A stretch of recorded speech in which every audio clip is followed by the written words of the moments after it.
Okay, thank you, Jay. Gary, appreciate you, and we're excited and honored to be in the Chick-fil-A Peach Bowl. I've got the opportunity to coach in that bowl before, and it is first class. I know our players and our coaches and our fans are excited about it. It's a great opportunity for our program. Like Gary said, a chance to have 11th victory. We've only done that 6 times in school history. That is going to be one of our goals, and our players are excited about that. Playing another undefeated team. I believe this is the 3rd undefeated team in the last 5 games that we played. They're an outstanding team. Got a lot of momentum coming in this bowl. Offensively, they're the top offense in the country statistically. They got a quarterback that's phenomenal. You know, it's going to be a good one. I know our players and our coaches are looking forward to it. This is the 2nd year in a row we've been in New Year's 6 game, so very excited about where our program is right now and really what the future holds. Questions? We've got some time for Q&A for Coach, and then we'll make Gary and Jay available for a few minutes afterwards. So, questions for Coach? Go ahead. Gus, any injury updates on some of the guys that have been banged up for you? No, you know, I think guys are healing up. We've not practiced yet. We will this Friday. We'll know a little bit more. But the guys are healing up. Obviously, it was a very physical end of the year stretch that we had. Our guys are working on their finals and really trying to heal up right now. Any indication on Petway, whether or not he'll be able to return? He will not. He will not. Has there been any discussion about his future, Gus, about whether he'll look to return or potentially? I'll get with him and we'll cross that bridge at the appropriate time. Any idea about guys that may be thinking about declaring early for the draft? Or? You know, each year at this time, obviously, you know, we have guys that have the possibility. We always, you know, talk through things and all that once we get their draft grades and everything that goes with it. So we'll see where that goes. Gus, were there some tense moments for you as Kevin become associated with that Tennessee job, and it looked like, you know, he was getting interview after interview? Worried about him, wanting to keep him here? Well, I mean, Kevin's the, you know, in my opinion, the best defense coordinator in all of college football. When that happens, you know, things like that happen. But you know, we're glad to have him back. Obviously, he's a big part of our success, and what he's done with our defense the last 2 years is really outstanding. And very excited about you know, the future with Coach Steele. He's a great defensive coach. He's an even better person. He's a great example for our players, and just does a super job. Gus, do you have any idea where you'll go, just in terms of what you'll look for the 10th assistant in January? You know, I thought about that for quite a bit of time, and you know, yeah, I do have a good idea and what we're looking for, and so you know, all those things will start happening pretty quick. Okay, so what are you looking for? Looking for a great coach, a great recruiter, somebody that will fit in with Auburn and our culture, and be a great example for our players. So real similar to our 9 that we have now. You had floated the idea years ago when it had first been proposed of having a separate special teams coordinator, and Kevin had also made a point of saying that he'd like someone on the defense who split the secondary or have the edge rushers and outside linebackers. Is that? Yeah, I'm not ready to say exactly what role this 10th assistant will be. You know, I'll figure that out here in the near future. I'm not ready to say right now. Gus, Herb's contract's done on January 1. Do you intend to bring him back? Yeah, Herb will be back with us. I mean, Herb's one of the best offensive line coaches in college football. You saw what our line, you know, did, and he's one of the best. Was that part of your contract negotiations to secure your assistant coaches and help give them bumps and raises? Yeah, you know, our assistants have done a great job. Anytime you have assistants to do a great job, you need to reward them. And very blessed to have the staff we have. And kind of like I talked about, you know, talk about the future and how bright the future is, and everything kind of coming together right now with the foundation that we have with our talent. We have depth. You know, we're recruiting extremely well again, and you know, I said this before the year that the next 3 or 4 years I feel like are going to be our best years, at least since I've been at Auburn, and I believe that more today than I even did, you know, the first year. So I feel very good about where we're at moving forward. Obviously, this bowl game is big. This bowl game is big for us. It's big for us from the standpoint of this year, having 11 wins, getting these seniors out the right way. They've done a super job. And then for the future too, you know, to get some momentum for next year, and like Gary's talking about with playing a great team like Washington, kickoff classic, and chance for 2 highly ranked teams to play. So it's a very important ball game for us too. Do you want to keep all your Yeah. assistants on staff?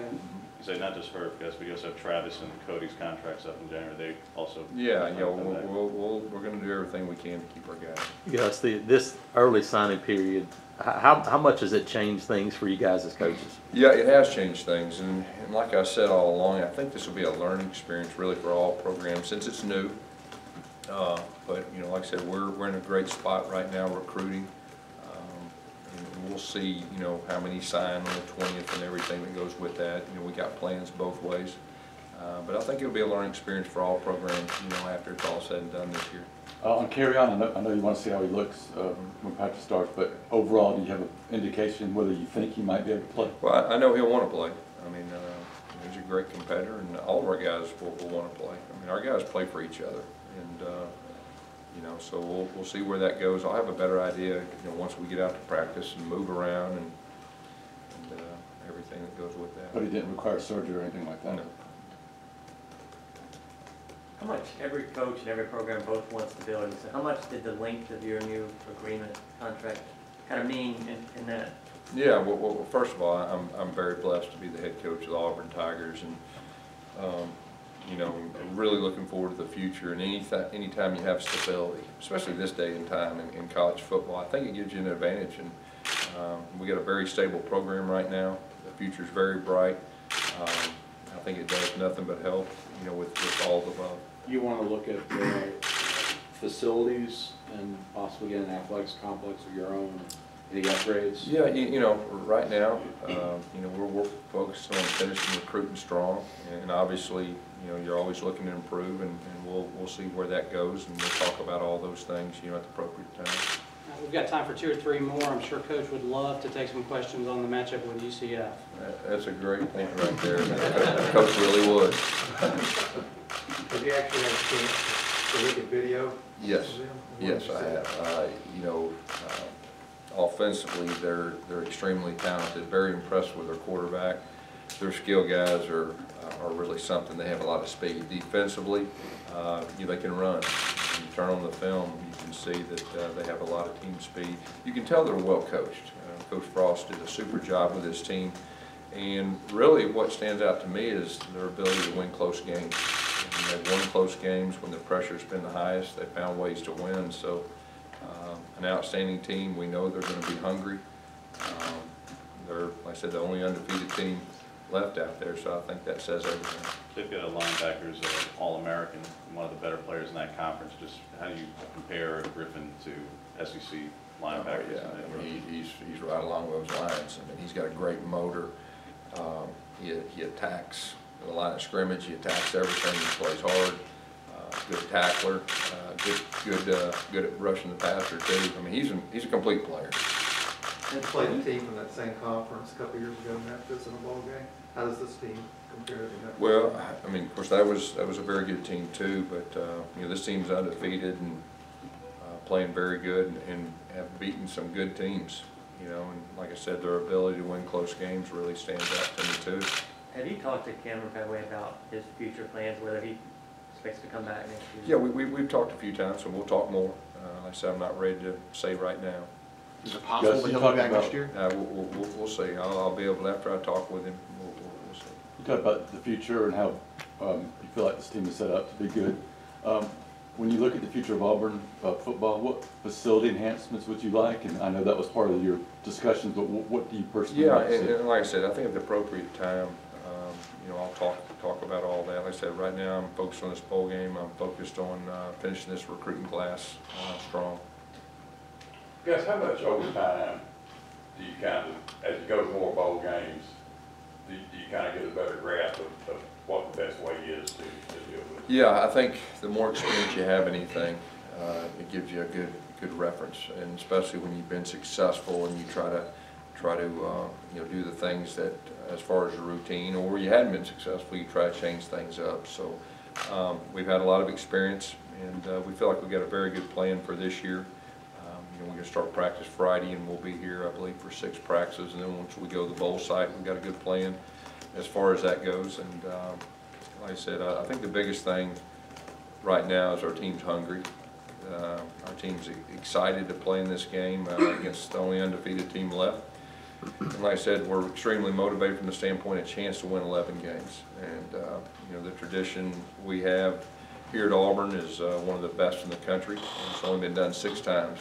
And this will be a team that if we can pull off the 11th win, will be remembered and talked about a long time around here. Yeah, so the first part of bowl practice, a lot of that be focused on the young guys, and who are you looking forward to seeing that maybe didn't get to play? Or Yeah, early on it will be focused really on us and in the fundamentals and just getting better with us, with an emphasis on the young guys, the red-shirted guys, the guys that didn't get to play as much. I mean, we'll do some scrimmage type things, put them in some competition type scenarios, and really, you know, give them a little extra head start. And then probably day 3 or 4 we'll transition into our bowl opponent and start gearing up for the game plan. Who are some red shirts you're looking forward to seeing? Well, I'd say all the above. I mean, all the guys are redshirted. I mean, we're looking forward to seeing all of them. And then maybe some of the guys that were freshmen and sophomores that were backups, you know, get a chance to really see them. And my experience at this time of year in bowl practice is you see guys raise their level, especially if they're red shirts, because they see that, hey, I'm competing now. And so we're really looking forward to watching those guys as the staff. But I'd say it's all of them. I mean, all the guys that are redshirted have an opportunity to show their coaches, you know, what they can do and their teammates. Yeah, see, you guys, obviously, one of the goals every year is to get to Atlanta SEC Championship game. Yeah. You'll have 3 games in a row at this stadium. Do you kind of embrace this now as kind of home away from home because that's where you want to get back to each year? Yeah, there's no doubt about that. And we've had a lot of success, you know, in Atlanta, specifically in this bowl. The fact that, you know, obviously we had a tough game the last time we were in this venue, you know, we definitely want to redeem ourselves. And then the fact that we open up in the same place, I like that. I think our players do. You're talking about one of the best environments in all of college football, one of the best stadiums. So just right down the road, and we look at it as a home away from home. Coach, you're losing Casey Dunn and Austin Golson both this year to graduation, both fantastic centers when they played there. Have you given any consideration to where you're going to go at that position next year? Yeah, oh yeah, you think about next year a lot of times, and we'll have some good options. We'll cross that bridge when we get there, but we feel good about the options we'll have and the competition. Like I said, we feel good about our depth moving forward, and like I've said, you know, probably the last month or so, I feel like we have quality depth really at just about all positions moving forward, which should help us, you know, in the future.